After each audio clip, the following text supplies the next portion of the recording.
customer service this evening. Edward Cullen, I spoke over the voices surrounding me, feeling perturbed as she shook her head. We have amazing, she replied, holding up my bag of food and bringing it forward uncertainly. I paid with my credit card and snatched the bag out of her hand, fleeing the suffocation of the small space and the air of realization. Once I was outside and could think clearly, it really just fucking hit me. I said my adopted name by habit or instinct, but I hadn't been using it since I'd arrived. And now Cullen sounded familiar and comfortable, whereas Mason sounded foreign and awkwardly forced. I wondered when I'd allowed that to happen. When did I become so alienated from my nature and so adapted to my nurture? I couldn't decide if it was the moment my mother had sent me away or the moment I had taken Carlisle's name. Maybe it was long after both of those things, but the reality of it was evident. That night, after my mother had thoroughly passed out, I found myself smoking a cigarette inside of the block's nearly ancient phone booth. The air was dry and hot, and without the gentle cooling breeze that the sunset offered, I was sweating fucking bullets inside the confined space. It was unforgivable of me, but I dialed a number that I knew well enough to remember on whim, and inserted 2 quarters. While it was ringing, I had one hand shoved in my pocket, cradling the phone between my ear and my shoulder, as my eyes shifted the sidewalk in paranoia. I was hoping I couldn't be traced like this. It would do me no good to start mixing the oil and water now. There was a click, then a gentle voice that I knew all too well. "Hello," Carlisle answered, and I could almost hear him removing his glasses as I envisioned him sitting at his desk. I didn't respond. I never planned to. I just wanted to hear something tangible from the other side of the fence, if only for 1 second. It was really fucking stupid and careless, but having the connection to the other side made me feel as close as I could possibly get given the circumstances. My ears strained to hear every minuscule noise in the background as he repeated, "Hello." I tried to keep my nose as far away from the receiver as possible so that I didn't sound like some creepy fucking perv calling the line in his study, but my smile was impossible to suppress. I could hear a brief and distant shuffle of papers as he repeated the same thing yet again, though this time quieter. If I closed my eyes and blocked out the noises of Chicago at night, I could almost imagine myself in his study, getting my ass kicked good and proper in a game of chess. I chose that moment of idiotic reflection to return to my dirty antiquated phone booth, listening intently to the sound of his exasperated and static sigh into the receiver. "I'm not especially in the mood to entertain bored adolescents," he insisted in a tone that made me snort despite my every attempt at containing it. I sucked in a sharp breath, determined to remain silent as I listened for one more moment until he spoke again. "Edward?" he hedged in a guardedly hopeful whisper that made my entire body go rigid in alarm. I lifted my head from my shoulder, grabbing the receiver noisily and eyeing the silver lever of the payphone in panic, before he continued hastily. "No, don't hang up," he pleaded, and I froze with my fingers lingering over the handle. "You don't have to talk if you don't want to," he assured me softly after a moment of silence, and I allowed my hand to slowly fall to my side. "I'm just glad to know that you're okay, honestly," he sighed in relief. There was a little ledge inside the booth that I could sit almost comfortably upon as I deposited more change, and simply held the phone to my ear, letting my head fall back against the glass. He sighed once more into the phone, and I took full advantage of my temporary lapse in judgment, and closed my eyes, allowing myself to imagine being back in force. "Everyone here is well," he eventually spoke, and the sounds of paper had ceased completely as I remained silent. If he didn't mind me not speaking, then I was happy to keep that boundary. "And it's actually leaving for college tomorrow. I think he's impatient to move into the house with Rosalie. God knows I don't want to investigate that particular enthusiasm," he scoffed, and my smile widened as I imagined Emmett leaving for college. Then I stopped imagining it, because Rosalie was there, and that was a pretty fucking horrifying mental image. With every passing second, my mind was reeling from having a connection to the other side of the fence, and I was willing him with my every thought to say something about my girl. Anything. Unfortunately, he continued without her name emerging. "Jasper is good. He comes by more often than not. him and Alice had planned some elaborate camping trip, which is something else I won't be asking for details about. He mumbled in that oddly disgusted parental voice that made me smirk. I couldn't imagine Alice Brandon lowering her standards to sleeping in wilderness, if I tried. Jez, on the other hand, it was just like him. Shit, I missed that fucking prick. I kept depositing change into the payphone, as he chatted about absolutely nothing of consequence. The soothing sound of his familiar voice was great and all, but my frustration over his blatant avoidance of all things Bella was growing to epic proportions as the minutes turned into hours.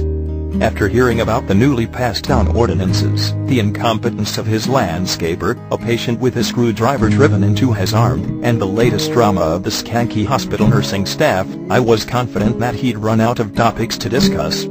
He proved me right, as he eventually sighed into the phone. Look, Edward, if this is Edward, and if it isn't, then I just look like an incredible ass for talking to myself for over 2 hours.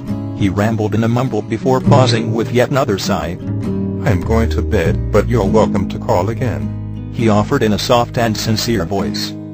I slammed the receiver back into its place, and exited the booth in annoyance. He knew exactly what he was doing. If he didn't mention Bella, then I'd be certain to call again until he did. And I'll be damned if that sly motherfucker wasn't completely right. For the remainder of the week, I spent the hot summer afternoons with my birth father, and the windy Chicago nights with my adopted father. I didn't speak to either of them. The cemetery was tranquil and serene, as it always was, and the archaic phone booth was a little slice of heaven and hell only because of the voice speaking to me. When I'd called back the second night, the elation in Carlisle's voice had been evident. His topics remained careful and impartial, and I couldn't fathom why he wouldn't just give me something. Anything at all. Like a fucking description of her hairstyle, or what shoes she was wearing that day. I wasn't being picky. I just wanted him to say her name proved that she still existed. But he never did. Wednesday night was peculiar. His line was busy, and I got the impression he was leaving it off the hook. It just wasn't like him to take calls in the evening on that line. With frustration, I kept attempting until I was sure it was too late for him to still be awake. When he did eventually answer, he didn't offer any explanation, but was unusually enthusiastic in his dialogue. His voice was lighter and inflected with an exhilaration that puzzled me, especially considering his topic of choice, which was the newest addition to the decorative hospital aquarium, Bob the Blowfish. It was fucking torture not to be capable of asking him about Bella. I couldn't count the number of times I'd almost lost my resolve, and spoken that night particularly. But then at the end of his one-sided discussion, he once again voiced his frequent concern over whether or not it was actually me calling. And I was again reminded that it was for the best. I knew if something truly terrible had happened to Bella, he would have likely told me, so I was again confused as to why he wouldn't mention her. He didn't even mention Esme, and mentions of Alice were scarce, and always following direct mentions of Jasper. When I'd return to my mother's townhouse at night, I'd lie on her grimy sofa and recollect his every word and comment, trying to piece it together into a visualization of the little town that I missed. Then, just as I'd wonder why I remained so determined to keep it at such an obviously painful distance, I'd hear my mother vomit from somewhere in the house, and reality would consume me. I fed her, kept her safe and as healthy as she'd willingly allow, cared for and borderline bathed her, and yet she was still empty and devoid of any light whatsoever. If I were being entirely honest, it made me feel numbingly insignificant to her, like I didn't offer her life enough purpose for her to recover and change her ways. Every single time she'd order me away, always insisting that she didn't want me to see her in this state, I'd feel another surge of fury and resentment. But it was always laced with rejection and hopelessness. Okay, so takeout was getting old. It was the first cool evening of September, and my mother was having a seldom good day. She hadn't vomited, she'd eaten breakfast before she left the house this morning, and she only had one bottle. This meant she was shit-faced and completely passed out by noon, but didn't have any more to consume when she awoke at 4. It was pretty fucking pathetic how something like that could lift my spirits, but it did. And I was tired of takeout. I was trying something new in hopes that her evening could be as good as mine. In only 3 hours, I'd be on the payphone talking to Carlisle. Something to look forward to. I decided on pizza because I hadn't had any since I'd arrived, and well, this was Chicago, not Thailand. No more fucking noodles for me. I drove back to the townhouse with the obnoxiously large box sending mouth-watering perfume wafting around me. I bought other items, for the comfort of the evening, like fruit punch, my mother's favorite ice cream, and the Double-Stuf Oreos that had elicited a longing and painful response as I passed them in the aisle, even though I knew they didn't hold a candle to the cookies I truly craved. The city lights were bright and colorful, and I wondered if my girl had ever been to a city this size before. I wondered if Phoenix looked anything like it, and doubted it could. I wondered if I'd ever be able to show it to her. I wondered what she was wearing, or listening to, or eating, and I wondered how her first semester of senior year was going. I wondered, and I smiled every time I imagined the answers. I wondered, and I fucking died a little inside every second I had to wonder and couldn't know. My smile was gone by the time I arrived and opened the door. The inside of the townhouse now smelled like a faint scent of bleach mingling with dust and distant mold. I wiped my shoes because over the course of the last 2 months I had become an anal retentive motherfucker about keeping shit clean. I shoved my keys into my pocket and walked through the foyer to the kitchen. As I passed the living room, I spotted someone on the sofa out of the corner of my eye. My smile briefly returned as I realized that my mother was actually in the living room, which was something she never did. When my eyes fell upon her, my smile disappeared once again, and my vision went red. "What the fuck are you doing?" I yelled, visibly startling her, as she flinched. The sketchbook that had been in her hands fell to the floor, and her wide, vacant eyes were laced with curiosity and fear. She wrung her hands while staring at my angered expression blankly. "I didn't know you could draw," she whispered, dropping her gaze to the sketchbook on the floor between her feet.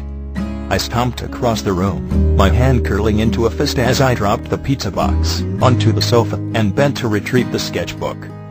"And I didn't know you couldn't respect privacy," I growled, gazing into her red eyes with indignation. She sniffed, her expression unchanging, as she lifted the pizza box into her lap. "You haven't given me a speck of privacy, and this is my house," she returned dryly. I narrowed my eyes at her insinuation. In any case, privacy was earned. Sensing my argument, she shifted her empty gaze to the box in her lap. "I didn't mean to.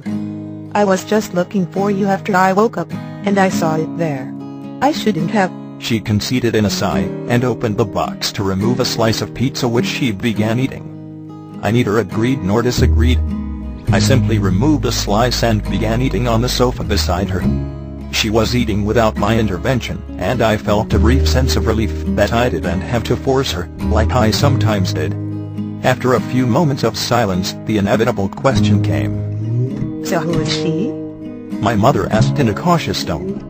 I didn't meet her gaze as I quickly answered, "No one." Motherfucking blaspheme. "HMM," she hummed thoughtfully while chewing, and I was pretty much just stuffing my fucking face. I reasoned that if my mouth were full, I couldn't be expected to answer anything. "She certainly doesn't look like no one," she murmured after swallowing, and I could feel her gaze on my face as I chewed my pizza and felt the uncomfortable churn of oil and water mixing. I remained silently evasive, and I could tell it was eating at her as she hummed once more. "Is she the one responsible for the rain?" she asked, a foreign and fleeting twinge of curiosity tainting her demeanor. When I failed to answer once again, the twinge of curiosity shifted to frustration. "Did you love her?" she asked softly, and I nearly fucking choked on my bite of pizza.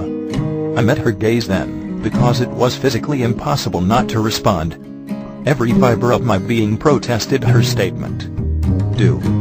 Not did," I corrected curtly, fucking loathing the words being spoken in a past tense. Something unrecognizable flashed in her eyes, before they were immediately vacant once again. "Tell me her name," she begged, and the way she crafted her question actually made me consider answering. It was a deep plea to show her something of myself, something she was just now realizing I'd kept hidden the entire time. She already knew that she existed, and that I loved her, so I figured giving her a name wouldn't be the end of the world. I sighed and lifted